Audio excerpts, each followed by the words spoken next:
मेरी फैमिली को उस स्टेज पे लेके आए हैं जहाँ पे मैं स्पीचलेस हो गया कि यार मैं क्या करूं। मतलब अब्बा जी के इलाज के पैसे भी उन्होंने ब्लॉक कर दिए हैं। और ये बात मैंने उनको उधर दफ्तर में ऑफिस में कही थी, सरफराज चौधरी को मैंने खुद उसके मुंह पे कही थी। मैंने कहा मेरा अब्बा हार्ट पेशेंट है, उनकी सर्जरी के पैसे आपने मेरे फैमिली का अकाउंट ब्लॉक कर दिया है। ये इस स्टेज पे मेरी फैमिली को ले आए थे।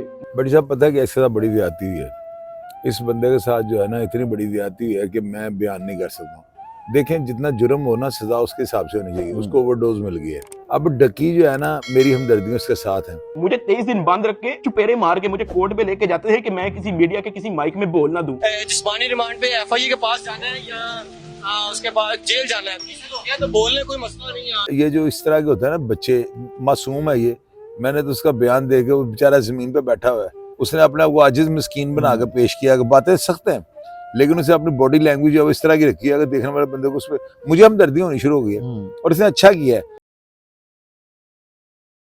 अस्सलाम वालेकुम, आप देख रहे हैं सोचता पाकिस्तान और मैं हूं मुर्तज़ा भट्टी। मेरे साथ इस वक्त शाहिद चौधरी साहब मौजूद हैं जो किसी तारीफ के मुहताज नहीं। नाजरीन, सादुर रहमान उर्फ डक्की भाई, पाकिस्तान का कोई ऐसा बच्चा या शख्स नहीं होगा जो उसको जानता नहीं है। उस पर एक केस होता है, हाई प्रोफाइल उस केस को बनाया जाता है और फिर उसको 100 दिन के बाद जेल से बिल आखिर जमानत मिलती है। आज उसका एक व्लॉग आया और उस व्लॉग में उसने अपने ऊपर होने वाले 100 दिन के जुल्म है वो बयान किया। मैं इस वक्त शाहिद चौधरी साहब के पास हूँ, इनसे जानते हैं कि जेलों के अंदर क्या वाकया ही इस तरह के हालात होते हैं जो डक्की साहब बयान कर रहे हैं। क्या वाकया ही इसी तरह हुआ या फिर वो ये सारा कुछ व्यू लेने की खातिर कर रहा है। अस्सलाम वालेकुम चौधरी साहब। वालेकुम अस्सलाम। चौधरी साहब, अब आप डक्की भाई के बारे में क्या कहेंगे? पहले तो आप ये कहते थे कि ये सारा कुछ बच्चों को ख़राब कर रहा है, हमारी पाकिस्तान की नौजवान नस्ल को ख़राब कर रहा है। ये व्लॉग आपने भी यकीनन देखा होगा उसका, तो क्या कहते हैं? बड़ी साहब पता है कि ऐसे बड़ी ज्यादती हुई है इस बंदे के साथ, जो है ना, इतनी बड़ी ज्यादती हुई है कि मैं बयान नहीं कर सकता। देखें, जितना जुर्म हो ना, सजा उसके हिसाब से होनी चाहिए। उसको ओवरडोज मिल गई है। अगर आप ये कहना कि जेल में, तो ये जेल नहीं, हवालात में हुआ है सारा कुछ। और ये दौराने जो है ना तफ्तीश, जब बंदा जुडिशल होता है ना, वहाँ पे जेल के अंदर और माहौल होता है। वहाँ पे तशद्दुद नाम की कोई चीज़ नहीं होती। वहाँ पर ज़हनी अज़ियत दे सकते हैं, आपको अकेले बंद कर सकते हैं। मार कुटाई वाला काम जो है ना, छीना झपटी वहाँ पर ख़त्म हो जाती है। अब डकी जो है ना, मेरी हमदर्दियों उसके साथ हैं। इस बंदे का काम बनता है कि ये किसी को भी जो है ना अपना पॉडकास्ट या कोई इंटरव्यू ना दे, मेरे से कांटेक्ट करें। नंबर मैं आपकी स्क्रीन पे चला देता हूँ, 0340 27 085। दूसरा नंबर है 0302 84 14 006। तो मुझसे रब्ता करें।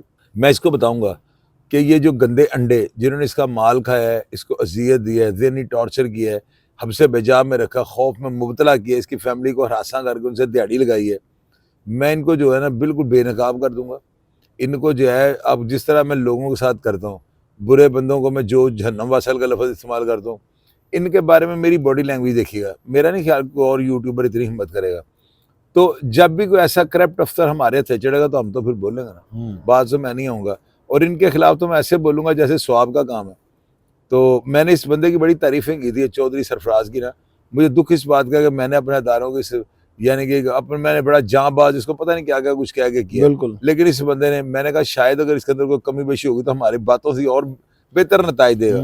लेकिन वो उतना ही बंदा करप्ट और गंदा अंडा निकला। मुझे इस चीज़ का दुख रहेगा। तो लिहाजा डक्की को चाहिए कि मुझसे रब्ता करे।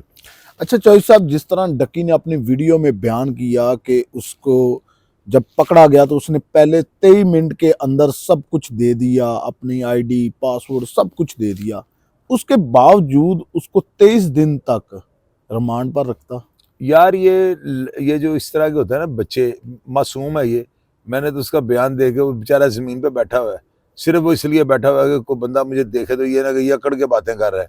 उसने अपने आप को आजिज मिस्कीन बना के पेश किया कि बातें सख्त हैं, लेकिन उसे अपनी बॉडी लैंग्वेज इस तरह की रखी है, अगर देखने वाले बंदे को उस पर मुझे हमदर्दी होनी शुरू हो गई है। और इसने अच्छा किया है। अगर वो बड़ी किसी कुर्सी के ऊपर बैठ के घूम रहा होता या वो इस तरह की करता तो मैंने भी कहना ये चवले मार रहा है, अब ये मरेगा।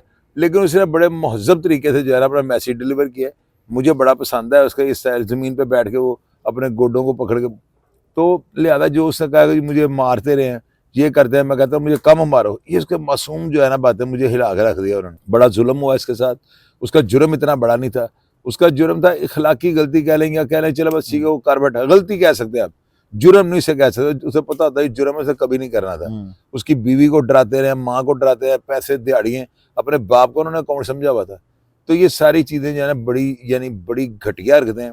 मैं इस चीज को अच्छा नहीं समझता हूँ। अगर हमारी कम्युनिटी में कोई बंदा बुराई करेगा तो मैं तो उसको हाईलाइट करता हूँ, तो ये मेरे मामे के पुत्र लगते हैं। अच्छा चौधरी साहब, इसी व्लॉग में उसने एक ये भी बात कही है कि सरफराज चौधरी किसी बच्चे को फोन पर मुझसे गालियां निकालता रहा है, थप्पड़ मारता रहा है।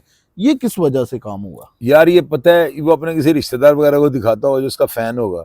और ये देखे ना, ये इतना बड़ा जुर्म है किसी बंदे की जो है ना, समझ ले कि उसकी इज्जत को तार तार कर दिया। जेल के अंदर ना, जेलों में पहले ये हालात होते थे, कनाली में मिट्टी डाल के दे देते थे। आपने बड़ा पेशाब करना, वो सामने कमरे में आपने कहा, जंगले में कांस्टेबल खड़ा देख रहा होता था। यानी इस तरह तो बंदे की ना ही मार देते थे ना, खत्म कर देते, उसको उसकी नजर में गिरा देते थे। तो ये तो उससे भी ज्यादा गैर अखलाकी हरकत है कि आपका कोई चाहने वाला उसके सामने आपको इस तरह किया जाए, मारा जाए, गंदा किया जाए। मैं तो यही कहूंगा, उसे खौफ में मुब्तला करके, हरासा करके, दहशत उसके ऊपर डाल कर उससे रिश्वत ली गई, यानी ये डकैती के जिम्मे में आती है। आपका कहने का मतलब ये है कि ये सारा मामला था, हाइप बनाना इस केस को इसलिए था कि ज्यादा से ज्यादा पैसा इससे हासिल किया, ज्यादा से ज्यादा पैसा। पहले उन्होंने पैसा ले लिया है, जब देखा बात बाहर निकल गया तो उन्हें पैसा जो है ना वो फर्द बनानी पड़ गया। लेकिन अगर 2 दिन या 1 दिन भी इनके अकाउंट में पैसे रहे हैं तो ये जवाब नहीं दे सके। और जैसे उसे डकी ने कहा मैंने इनके अकाउंट में डाले, फांसी हो जाएगी इनको।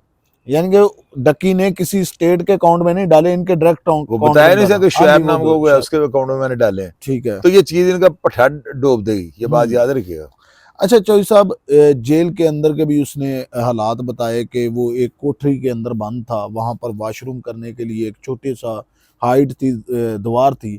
तो क्या अब भी जेलों में वही है मामला जैसे आपके वक्त में थे? नहीं, अभी तो है ना, पर्दा तो कम से कम है ना, यानी कि आपका वो जो कह रहे हैं कि बस, यानी अगर लोगों ने अमूमन पर्दे डाले होते हैं ना, साइड पोर्शन बना होता पीछे ना वॉशरूम के लिए।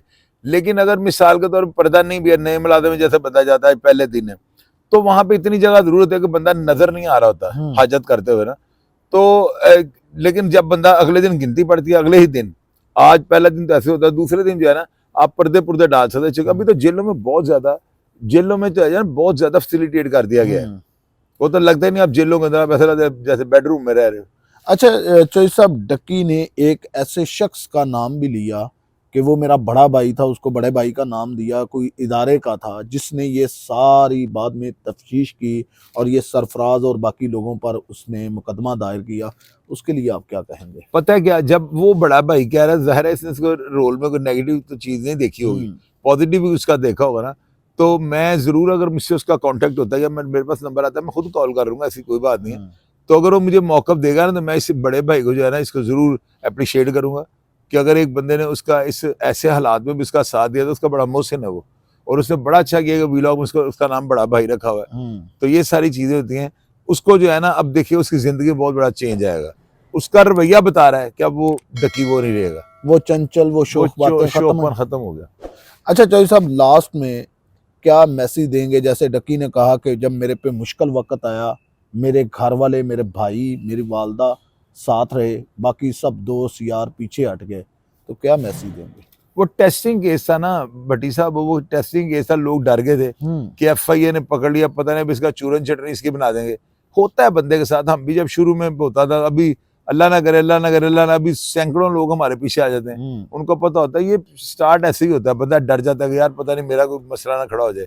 ये माइनर से इशू है, लेकिन अब उसकी जिंदगी में देखिए कितना बड़ा चेंज आएगा। मैंने उसके रवैये से ना अंदाजा लगा लिया, मैंने प्रेडिक्शन कर दिया कि वो डकी वो नहीं रहेगा, इसके अंदर वो शौक चंचल चीजें खत्म हो जाएंगी। क्योंकि जब अपने उस चीज को याद करेगा ना, तो वो शौकपन खत्म हो जाएगा। बहुत मेहरबानी चौधरी साहब। नाजरीन, आपने चौधरी साहब की बातें सुनी, यकीनन आपने डकी भाई का भी पूरा व्लॉग देखा होगा। आपको क्या लगता है, ये जो डकी के साथ हुआ, ये कोई पर्सनल रंज था या फिर इन्वेस्टिगेशन में ये सारी चीजें मामूल की बात है? अपनी राय का इजहार कमेंट बॉक्स में जरूर करना। इसी के साथ मुझे और शाही चौधरी साहब को दीजिएगा इजाजत। अल्लाह हाफिज।